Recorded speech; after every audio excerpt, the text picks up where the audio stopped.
This was probably the best episode so far in the series, in my own perspective, of course.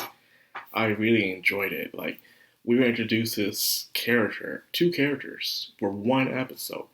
They're those writers who can do such amazing work that they can make you fall in love with a character for one episode.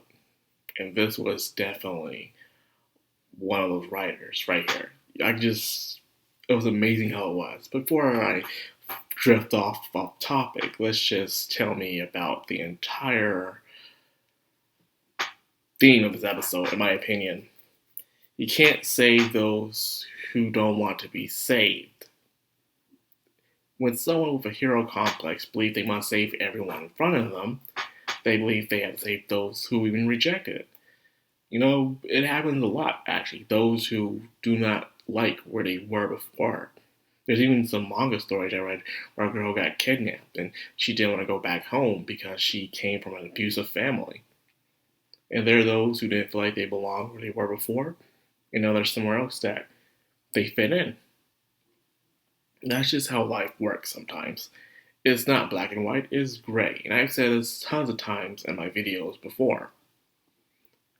This one was very interesting because we got to crack open some things about AI computer units to elaborate building with the endless solitude.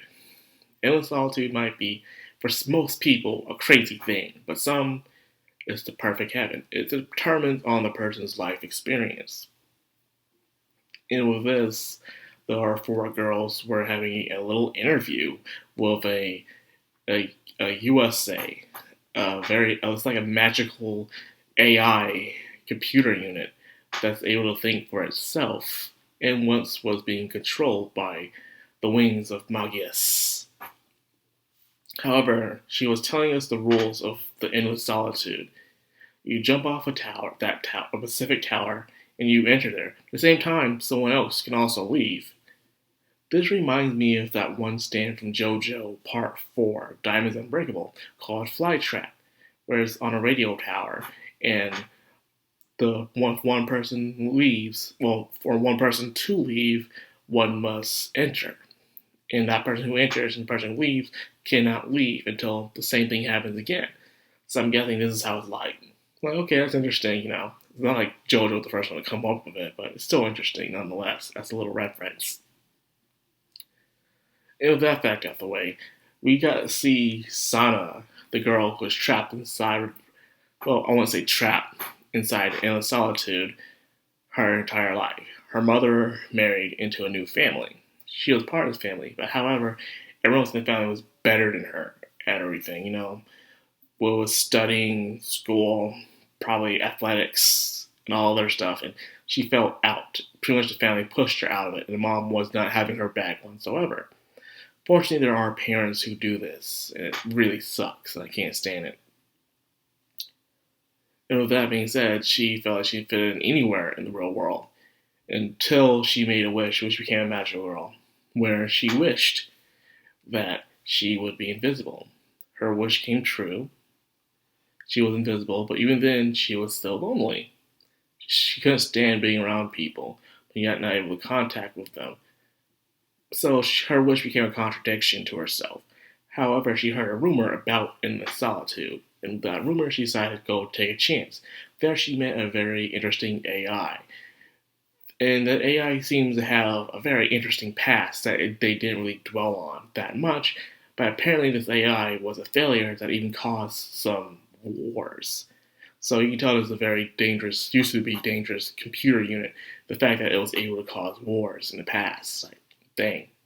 So it makes me wonder what kind of world that the Magical Girl series, Madoka Magica, is. Like, how does it operate and stuff? It makes me wonder, this isn't your typical normal world. Some interesting things happened here that they're not talking about.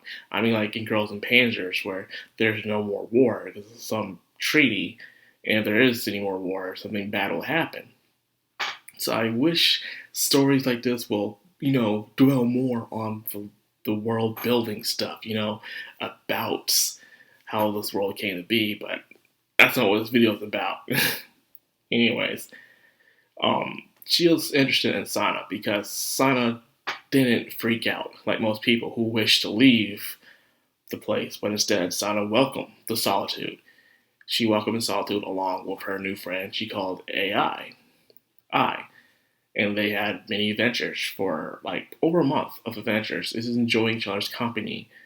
However, things were changing. I was gaining an identity, being self-aware, and even to the point that it started acting more and more like human as the days went on. I guess when you have a very advanced AI like that, and it's able to perceive human emotion, sooner or later it'll just more than just imitate it. It will have its own emotion as well. I guess that's what happened. I guess she felt guilty about having Sana there for too long. I believe that Sana has more to life than just being lonely. So she made a plan, in a way, to have the girls to help her out. Someone who wasn't part of Wings of Magus, because she was actually on borrowed time. Wings of Magus will eventually capture her and use her for their own self-desires. And she needed to do things quickly, but not too quickly, where she doesn't sell things well. She needed to the point where Sana can find her own closure.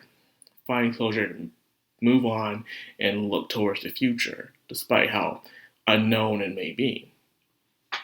And I see this as a good way of development for someone who feels like they're an outcast in society. A lot of people feel like they're outcasts in society, so seeing this episode can probably relate to a lot of viewers and stuff. So I'm pretty sure she'll get some character points of being a relatable character out of the entire series, which is good. Now we gotta see a new magical girl who's part of Wings of Magus. One with an accent I don't remember where it's from, anyways. And her name is Alina. We didn't get to see much of her just because she was teleported immediately out of the labyrinth. So it brings up more questions of how is an AI inside a labyrinth? Either only witches could control labyrinths. So the fact you have an AI that's able to control labyrinths as well is very interesting. So more questions are unraveling, like what's going on? Why are they experimenting? Why are people who are able to turn to witches but yet still have their humanity? And why is it that other people can control labyrinths that are not witches? Things are spinning out of control. I guess they're trying to create a world without witches, but yet harness their power. It's very interesting what's going on. So anyway, it seems like we'll have ourselves a new member. As you see in the opening, Sana is one of the members that shows up in the intro. So it's a matter of time. We see what will happen next.